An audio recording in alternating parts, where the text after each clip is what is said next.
Hello and welcome to Clearview Television News. We are reaching you live from Nigeria's capital city, Abuja. In the news, Joint Admissions and Matriculations Board (JAMB) releases 2019-2020 examination results, with some candidates facing disqualification over age requirements despite scoring high marks to guarantee them placement on merit.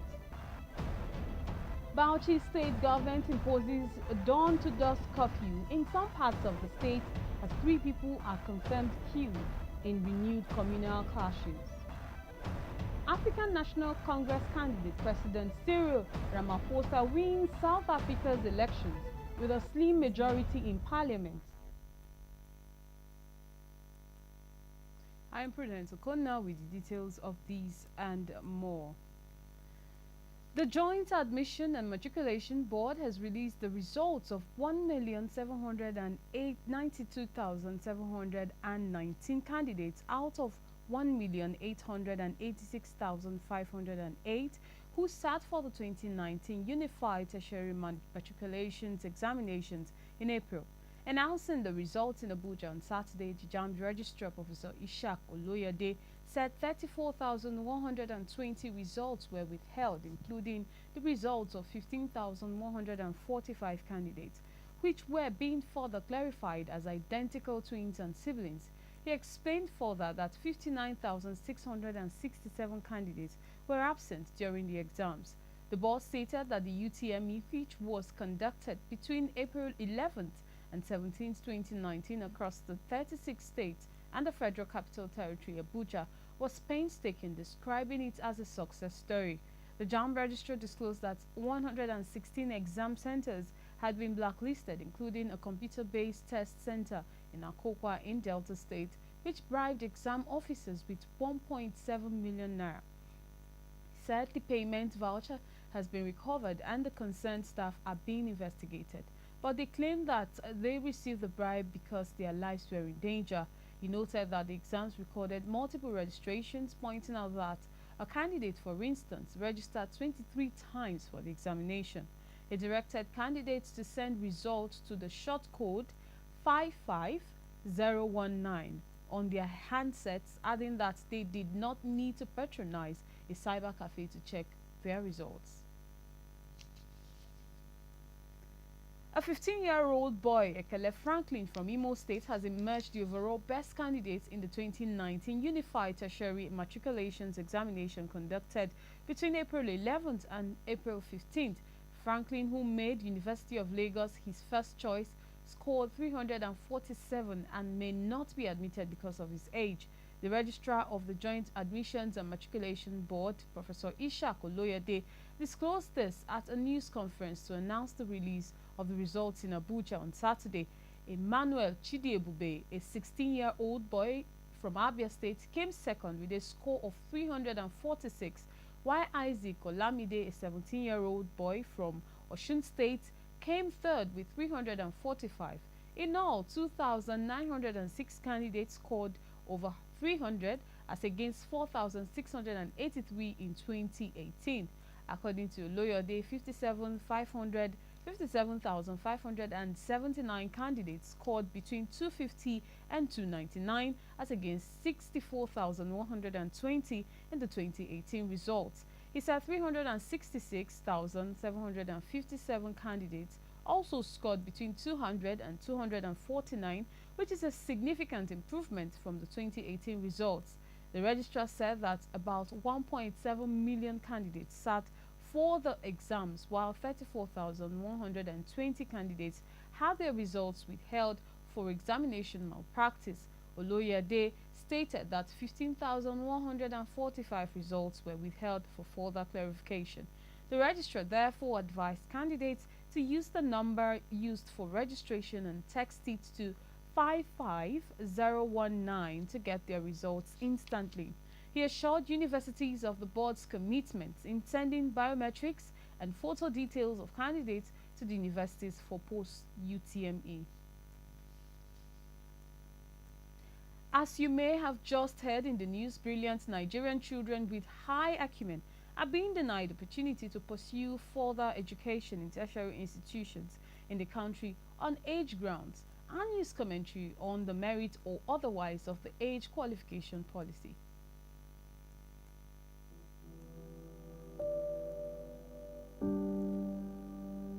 Not long ago, the authorities of the University of Lagos, UNILAG, denied admission to 15-year-old Okoroheye Orisheneye David on the basis of age, despite his exceptional performance in the West African Senior School Certificate Examination (WASC) and the Unified Tertiary Matriculation Examination (UTME). The teenage boy, whose choice of study is medicine, was the best student in the 2018 WAEC examinations. He had 9 A's in the WASC and scored 332 marks in the 2018 UTME to qualify him for his choice of course, and UNILAG, which he enthusiastically describes as one of the best in Nigeria. However, the euphoria of being admitted to study medicine in UNILAG in the 2018-2019 academic session is short-lived, as he has not met one of the admission requirements of the institution, which is a minimum age of 16. The criterion states that a candidate must have reached the age of 16 by the 31st day of October in the year of admission, and that was 2018. Master David was 16 in 2019, and as such will not be admitted in the 2018-2019 academic session in spite of his meeting the other 4 requirements. These include admission into full-time undergraduate programs only through UTME and direct entry. Candidates must obtain the minimum of 200 points in UTME, and candidates' details must have been forwarded to the University of Lagos by the Joint Admissions and Matriculation Board, JAMB. Candidates must possess 5 credits in O-level or its equivalent as required by the Department of Interest. Candidates must sit for the university post-UTME screening and must obtain the required minimum score. Like past deprivations in admission in the school system owing to age limits, this action of UNILAG has generated squabbles in the educational sector and indeed in the larger society, with a call on the federal government to adopt a minimum age benchmark for would-be admission seekers into institutions of higher learning in Nigeria. Before the current controversy, there were several attempts by the government and other critical stakeholders to fix a minimum age limit for admission into tertiary institutions. The government in the early 2000s tinkered with the idea of pegging admission age at 18 years and reintroducing the Higher School Certificate (HSC) in the school system. But the idea didn't fly. It was defeated by a section of Nigerians on the premise that every child should be allowed the space to express their ingenuity. Besides, in recent times, many universities specifically maintained that no person under the age of 16 will be admitted to the universities as a student. But many children, as young as 14 and 15 years old, arbitred by their parents, beat the rules and apply for admission into the universities because the orchestrated 16-year minimum age for admission is more or less the norm. It has no legal backing. Notwithstanding, Nigerians are basically divided on which direction the country should go as regards the minimum age limit for admission into the country's universities, citing the fact that admitted students below the age of 18 has its merits and demerits. Some stakeholders argue that students in other climes, such as America and Europe, could enter the university at any time they meet the requisite academic qualifications to enroll. Further argument in favor of a free age range being canvassed in some quarters is that globalization, as a result of innovative learning devices such as the internet, computer, among others, has made students smart in acquiring knowledge and learning.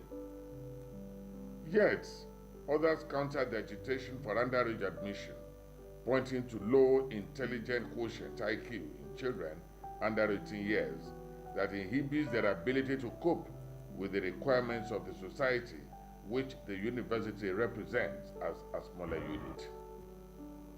Whatever the position being scrutinized on the matter, we should be mindful of the reality that maturity plays a critical role in the education and development of a child, given the stress and psychological instability of multitasking that underage students have to face in higher institutions.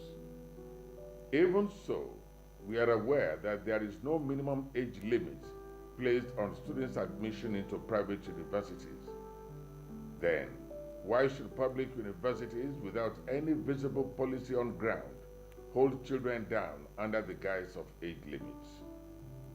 That's why we call for a waiver for exceptionally brilliant children like 15-year-old Okurogeye Orisheneye David, who made 9 A's in WASC and scored 332 marks in the UTME. In the absence of any policy to the contrary, they should be admitted to pursue their courses of study in the universities. Otherwise, it will be a denial of a golden opportunity for such young persons. While we are against any move or policy that will prevent otherwise bright and brilliant children from gaining admission into the universities, the government should revisit the reintroduction of HSC as a stopgap into the school system. This will enable fresh graduates of high schools to spend 2 years post-secondary education before securing admission into the universities. And in the final analysis, it behoves our government to genuinely come up with a framework that will provide the necessary guidelines and direction for the system, especially as they concern the age at which a child should be allowed to enter the university. This will discourage possible forgery and falsification of age to get admitted into higher institutions in Nigeria.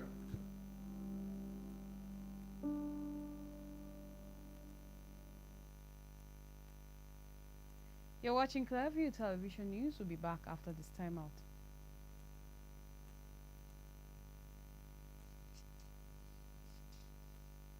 Clearview TV, and this is our spread through free-to-air via Niconsat and online. Yes, sir. This is Diffus calling you from Adamawa State. Adamawa Ahmad Ibrahim. Mala Ahmad Ibrahim daga wace jiha kenan? Daga Yobe. I'm calling from Clearview. My name is Chukwu Emeka. I'm calling from Lagos State. You can imagine how far your advertisements, social announcements, official notices, and jingles will go if you patronize us. It's time to take your messages far at the cheapest rate.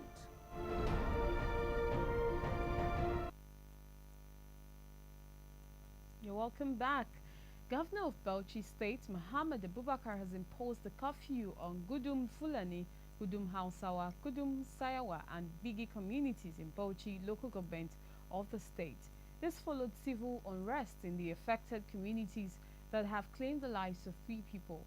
The curfew, which is with immediate effect from 6 p.m. to 6 a.m., will be in place until further notice. Reports say some youths in Gudum area of Bauchi local government area had a misunderstanding among themselves, which subsequently escalated into clashes between youths from Gudum Sayawa and Gudum Hausawa communities.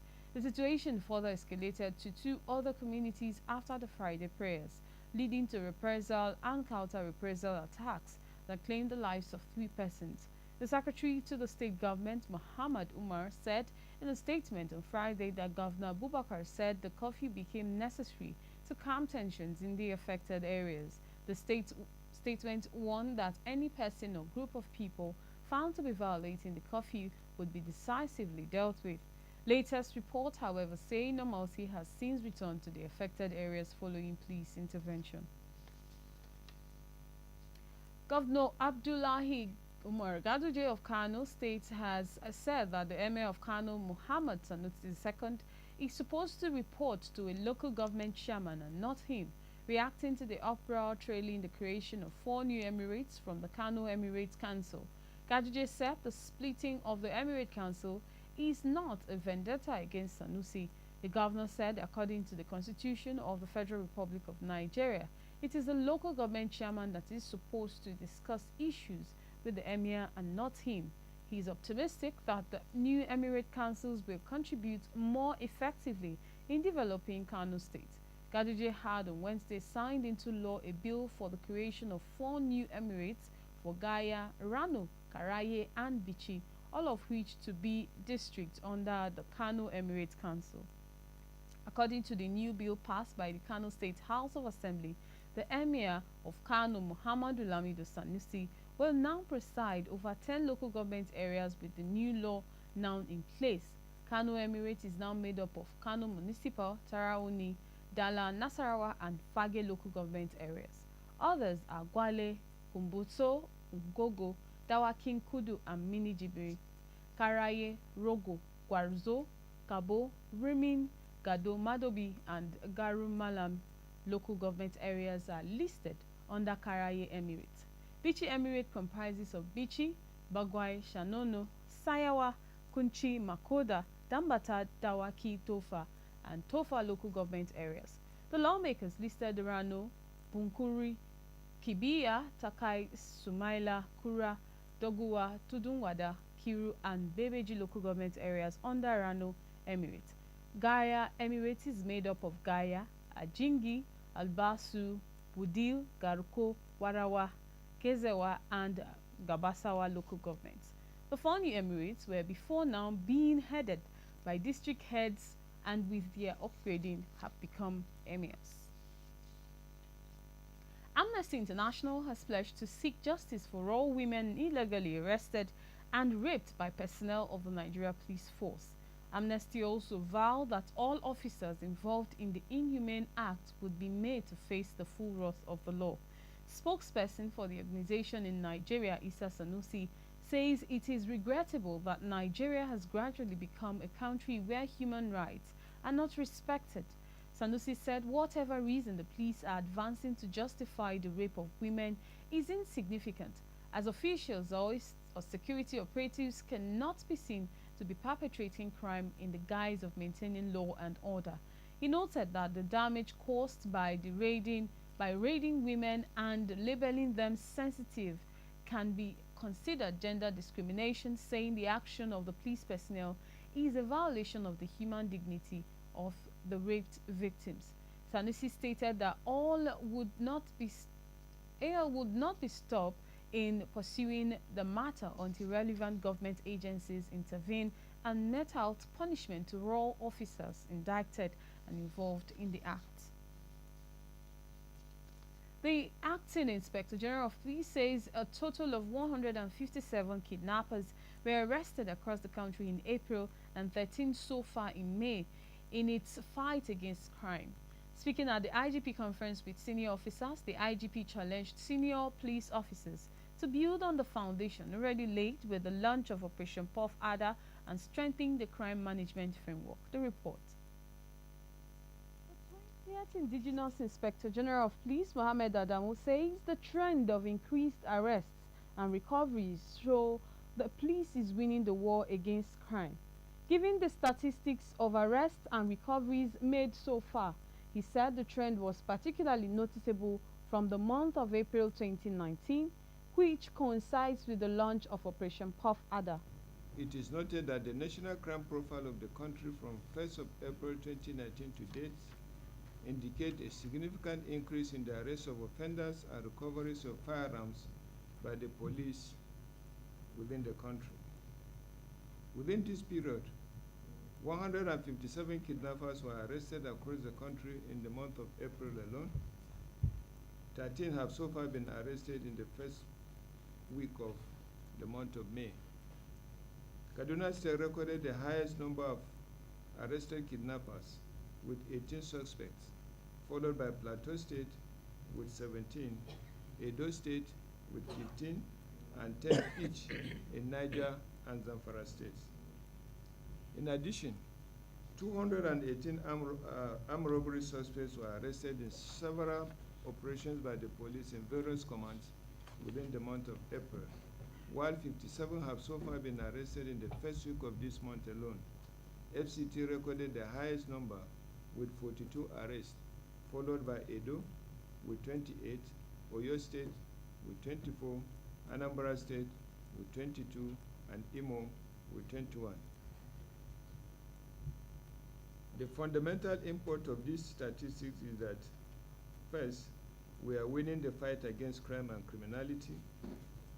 Secondly, from the rate and pattern of arrests and recoveries made in recent times by the police, it could be discerned that the rate of arrest of offenders and recoveries connected to the crimes has so far been on steady increase. On improved efforts to complement the efforts of officers, especially on the highway, Adamu said Safer Highway Motorized Patrol Scheme will be resuscitated and the challenges experienced before it was suspended addressed. In order to complement your efforts, Safer Highway Motorized Patrol Scheme will be resuscitated. This will involve the acquisition of new fleets of operational vehicles, equipment, and weaponry towards expanding the operational scope of the scheme. Similarly, plans are being perfected to establish a National Crime Analysis Center for the purpose of collation, analysis, and dissemination of criminal intelligence to support police operations across all commands.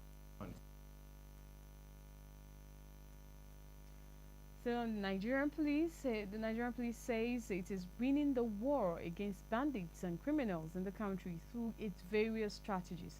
Speaking at a meeting with officers in charge of the special anti-robbery and anti-kidnapping squads from zonal and state commands across the country at the Louis Edet House, Abuja, the Acting Inspector General of Police, Mohammed Adamu, urged the officers to rededicate themselves to their duties by taking the war against violent criminals to their doorsteps. The report.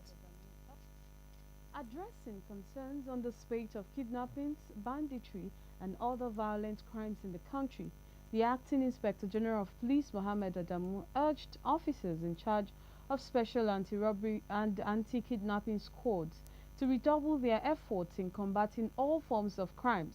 The IGP also warned officers involved in extrajudicial killings to be more professional, saying they will be discharged and made to face the law if found wanting again. As I charge you to dedicate yourselves to your duties by taking the war against violent criminals to their doorsteps, I also strongly warn you that this must be done within the ambit of the law and acceptable professional ethics. Let me sound a note of warning, as I have done in previous fora, that any officer that is involved in extrajudicial killing and abuse of power will be held accountable for his or her action and risks losing his job and facing criminal prosecution. While fielding questions from journalists on how far the police has gone in winning the war against crime considering its current spate, the acting IGP, however, said despite challenges, they are winning the war. He added that the force will resuscitate Safer Highway Patrol Scheme and explore the use of CCTV technology in order to improve security and tackle crime. We are winning the war because the strategies we put in place is working, and the strategies we are adding up is also working. Even our railways, we have increased the level of security along the railway lines, especially Abuja-Kaduna Road. We've added more personnel there. We shall soon fully resuscitate, reorganize, and expand the operation of Safer Highway Patrol Scheme. This is with intent to enhance visibility policing within the public space and particularly at vulnerable areas across the country. Concerning the CCTV, it is the way to go. Everywhere in the world, we use technologies to fight crime. The CCTV that we want to deploy is the type that is being used now all over the world, the state-of-the-art technology. He also assured the public of the resolve by the police to protect lives and property and called on Nigerians to support the force to win the war against crime and criminality. The Independent National Electoral Commission (INEC) has withdrawn the certificate of return it issued to the Chairman Senate Committee on Niger Delta Development Commission (NDDC), Peter Nwaboshi. Senator Nwaboshi is representing Delta North Senatorial District of Delta State. Peter Nwaboshi, INEC's Director of Legal Services Oluwatoyin Babalola, on Friday announced the withdrawal of the certificate of return from Senator Nwaboshi and presented same to Ned Nwoko as the senator-elect for Delta North Senatorial District. The presentation of certificate of return to Nwoko, a former member of the House of Representatives, took place at the Commission's headquarters, Abuja, amidst jubilation by well-wishers, political associates, family members, and supporters of the senator-elect. A federal high court sitting in Abuja had last month nullified the election of Senator Peter Nwaboshi and declared Ned Nwoko winner of the People's Democratic Party Delta North Senatorial Primary, delivering judgment on April 3, 2019. The presiding judge, Justice A.R. Mohammed, had ruled that from all available evidence before the court, Ned Nwoko convincingly won the Delta North PDP senatorial primary election held on October 2, 2018. The House of Representatives says all ministries, departments, and agencies that have violated the Treasury single account policy should be sanctioned. The legislature is also moving to enact laws that will guide and strengthen the enforcement of the TSA policy, as well as provide enabling laws that will cater for its inadequacies. This is the position of the House as it adopted the 20 recommendations of its ad hoc committee on TSA at plenary on Thursday. Clearview TV's Anita Patrick completes the story. The ad hoc committee is premised on the need to ascertain the proceeds of the TSA to ensure transparency, accountability, and good governance. This is following recommendations by Rep.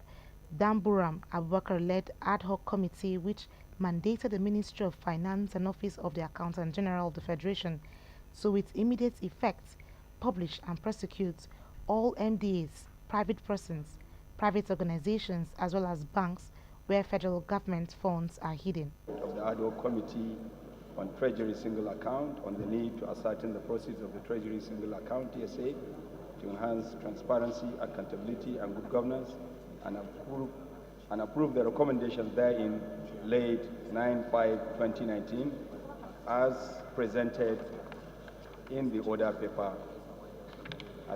The lower chamber further resolved, among other things, that the Office of the Accountant General of the Federation should henceforth carry out quarterly appraisal and reconciliation of the Treasury Single Account and the Consolidated Revenue Fund account, and publish reports on the performance and effectiveness of the TSA policy. Anita Patrick, reporting for Clearview Television. The federal government has concluded plans to assert the independence of the legislature and judiciary in the 36 states of the federation and the Federal Capital Territory.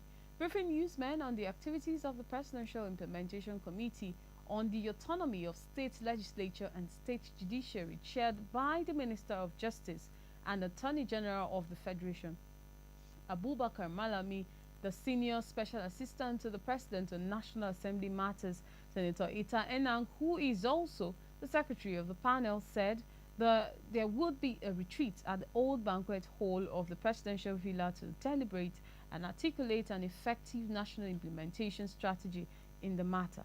The retreat, according to him, would hold between 16th and 17th of May this year, adding that the committee has concluded its assignment, found out that there is spending on the legislature and the judiciary, and for the legislature and judiciary.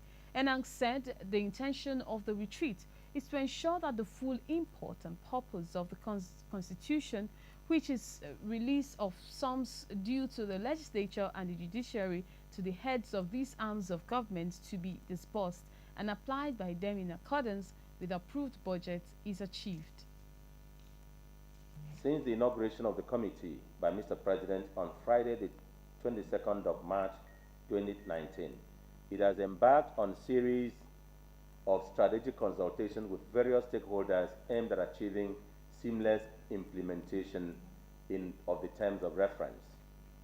The committee also set up internal subcommittees on the budget of the judiciary and the budget of the legislature, charged and mandated to produce draft templates of model budgets and modalities for budget preparation to be adopted by state legislature and state judiciary, with some modifications as are necessary to suit local circumstances.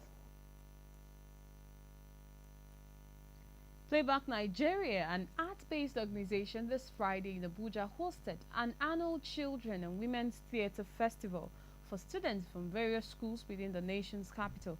The event was aimed at building and developing the creativity of children, their vocabulary, self-confidence, as well as improve their public speaking abilities. Our correspondent Uju Onyemechalu has the details. The theme of the Children's Theatre Festival, Reinventing Arts, focused on developing variety of skills in children, providing them with opportunities for creative art activities, and helping them progress in all areas of development. Speaking at the event, the CEO Playback Nigeria, Damilola Apotieri, said the idea of the event is to explore social issues concerning children using theatre. We have a gathering of creative minds to explore social issues using theatre. We have the Children's Theatre Festival where children develop their own performances in their own words, by children, for children, and about children. Talking about issues affecting children from their view, from the eyes of children. The idea of the Children's Theatre Festival is actually to encourage conversation around social issues. It's to encourage social issues affecting children. Have children actually have a conversation, dialogue about this, and probably propose a solution to some of the challenges they face in the society. For the Women's Theatre Festival also, we focus on sensitive issues affecting women in the society, using theatre as a platform. So we have performances in dance, music, drama, spoken word, and other forms of art. The event featured performances from children expressing themselves in creative ways through singing, dancing,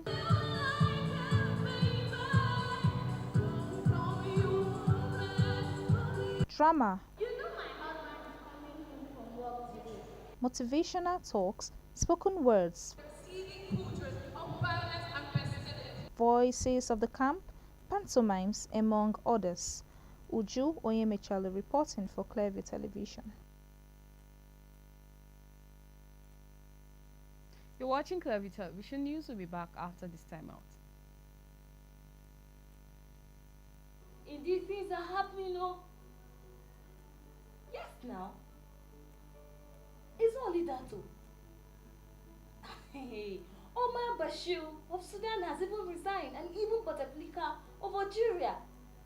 Yes. Edo State. Yes, now, even the state government is ready to host the 2020 National Sports Festival. Oh, okay. Alright, no wahala now.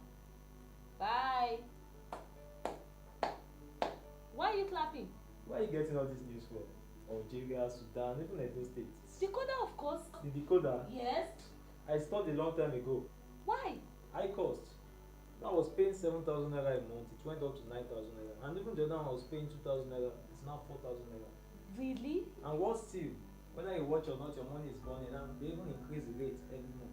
Wait, is it Night Concert that is doing all of this? Night concert? Which one is night concert? Night Concert, that is what I use, that is what I embrace. Night company.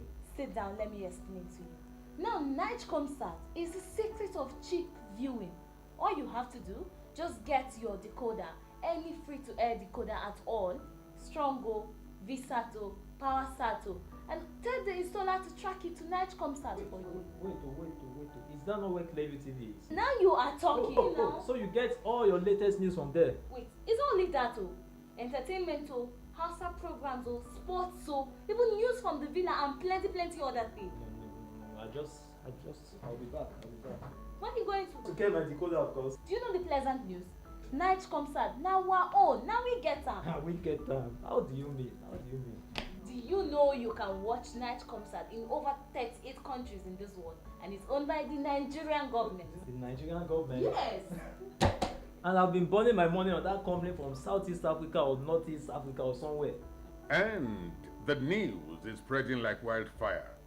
It's switch over time for these all in one phenomenon. Number one, now we owe now. I mean, it's Nigeria Communication Satellite, night concert.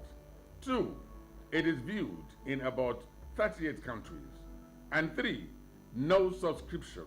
Just buy the free-to-air decoder. I repeat, you don't pay subscription. Enough of the ripoff. Be part of this, and you have access to Clearview Television 24 hours, 7 days.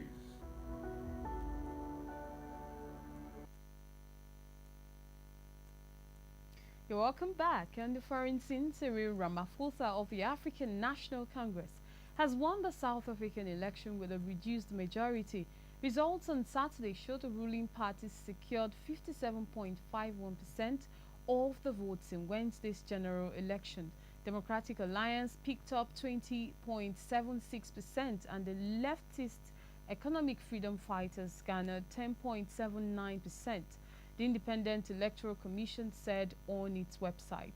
The ANC's victory secures enough seats in Parliament to give President Cyril Ramaphosa another 5 years in office, but may leave him short of ammunition to battle party rivals who oppose his reforms to galvanize the economy and counter graft.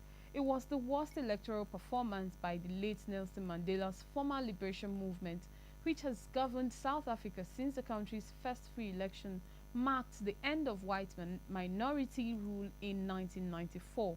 The ANC had not previously won less than 60% of the vote in a national poll. The provisional results also showed the ANC won a tight provincial race in Gauteng, when South Africa's biggest city and commercial center, Johannesburg, and the administrative capital, Pretoria, are located with 50.19% of the vote. Ramaphosa, who replaced scandal-plagued Jacob Zuma as president in February 2018, had aimed to re-engage ANC voters whose support has been eroded by faltering efforts to address corruption, unemployment, and disparities in housing, land, and services. And French members of parliament have approved a law aimed at restoring the fire-ravaged Notre Dame Cathedral within 5 years.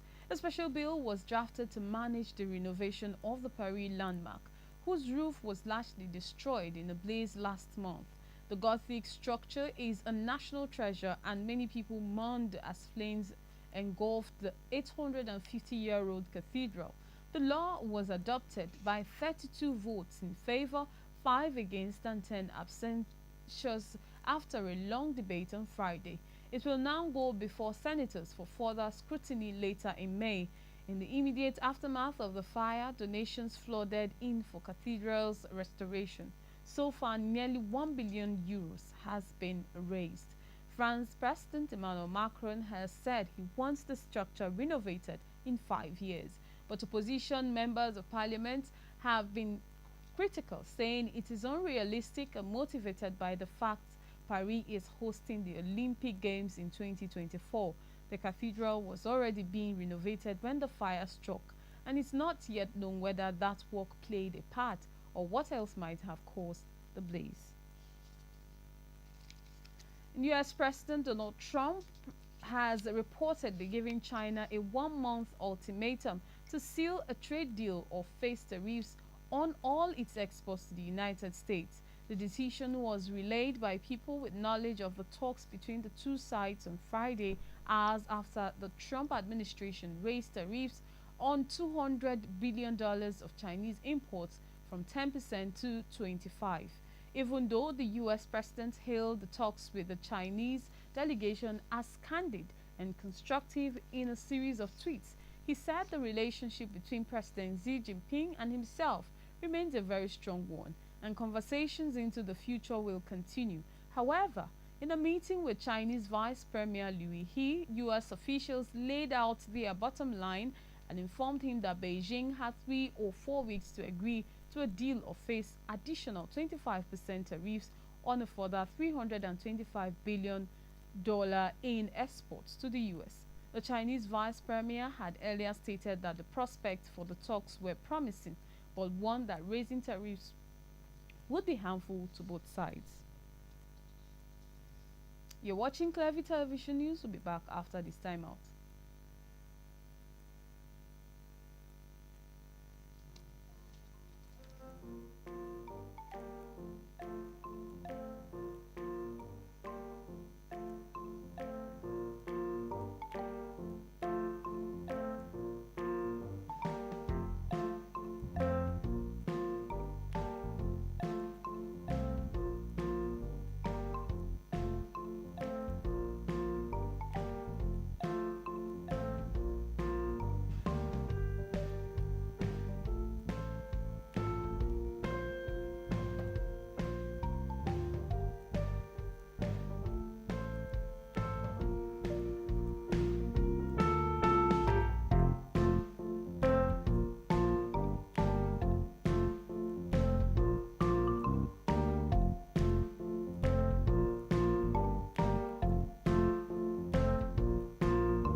Juggernaut scores his first goal for a professional side.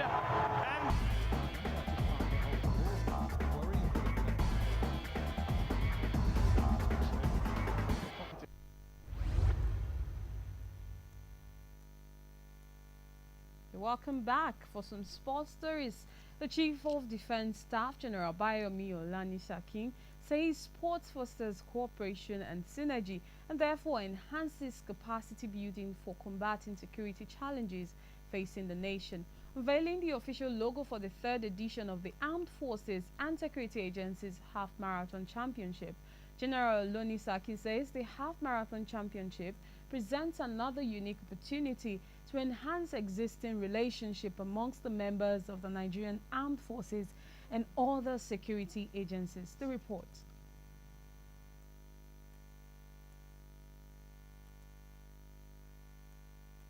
The Chief of Defense Staff, Armed Forces and Security Agencies Half Marathon Championship was initiated by the current Chief of Defense Staff, General Abayomi Olonisakin, to foster unity amongst members of the Nigerian Armed Forces and other security agencies in the country. The objective of the marathon is to further cement the esprit de corps amongst the armed forces and security agencies. Restating this objective, the Chief of Defense Staff, General Abayomi Olonisakin, represented by Air Marshal Nuruddin Balogun, say the 3rd edition is to enhance the existing relationship among the armed forces and other security agencies. Sports is one of the means of ensuring physical fitness and promoting togetherness. It is my belief that sports foster cooperation and synergy, which will in turn enhance our capacity to combat the myriad of security challenges facing our dear nation at this time. The Half Marathon Championship is therefore one of the tools I'm leveraging on to further enhance the existing cordial relationship amongst the members of the Nigerian Armed Forces and the security agencies. This year's Half Marathon has as its theme, Together We Are, signifying the unity of purpose among the security agencies. The Chairman, Central Organizing Committee, Chief of Defense Staff, Armed Forces and Security Agencies Half Marathon Championship 2019, Commodore Nuhu Bala, while emphasizing on the objective of the event, says 11 security agencies, including services, are expected to participate in the event. The primary objective of the exercise is to further strengthen the existing relationship between the armed forces of Nigeria and other security agencies in order to collectively confront the common enemy, especially with the upsurge of insecurity in the nation. 11 security agencies, including services, are expected to actively participate and complete the 21.5-kilometer long half marathon. The full marathon is 42 kilometers.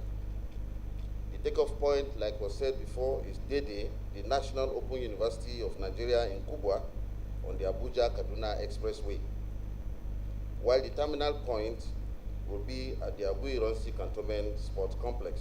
The maiden edition of the CDS Armed Forces and Security Agencies Half Marathon Championship took place on 29 April 2017 in Abuja, while the second edition was held on June 30, 2018. The third edition is scheduled for 15 June 2019. Super Eagles forward Odion Ighalo may have handed coach Gernot Raw a potential African headache after he was stretched off 10 minutes into Shanghai Shenhua's 1-1 draw away at Tianjin Teda on Friday. The former Watford of England forward started his 9th league game for the visitors, but was replaced in the 12th minute by Yixian Wu with his side already 1-0 down.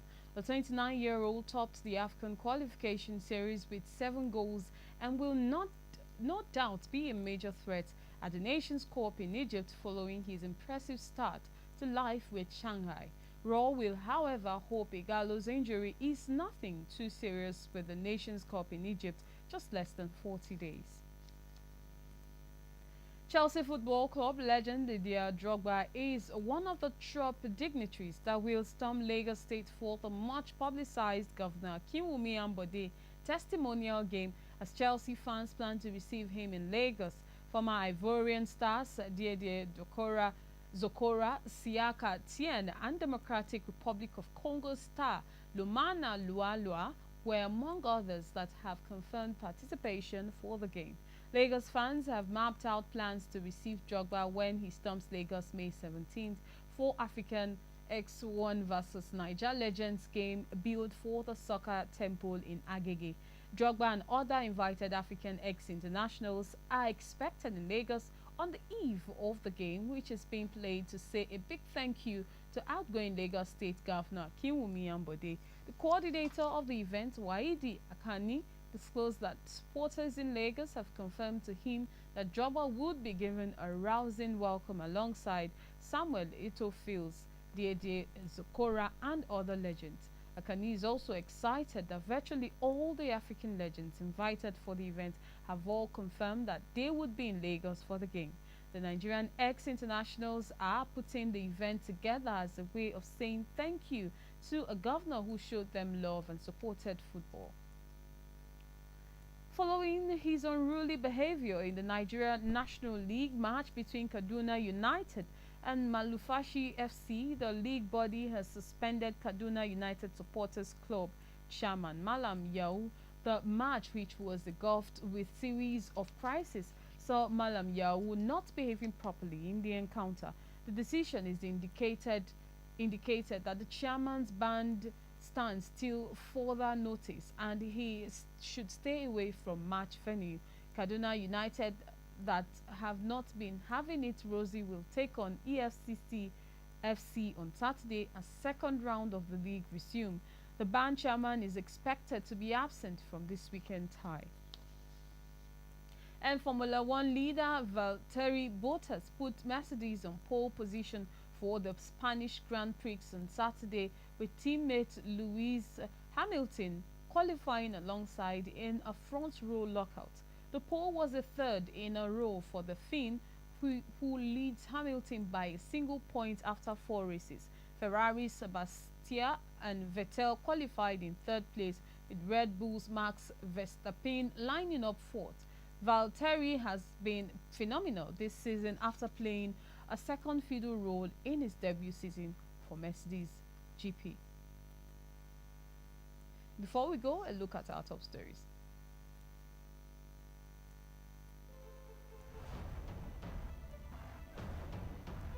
The Joint Admissions and Matriculations Board (JAMB) has released the 2019-2020 examination results, with some candidates facing disqualification over age requirements despite scoring high marks to guarantee them placement on merit. Bauchi state government imposes a dawn-to-dusk curfew in some parts of the state as 3 people are confirmed killed in renewed communal clashes. An African National Congress candidate, President Cyril Ramaphosa, has emerged winner of South Africa's elections held last Wednesday with a slim majority in parliament.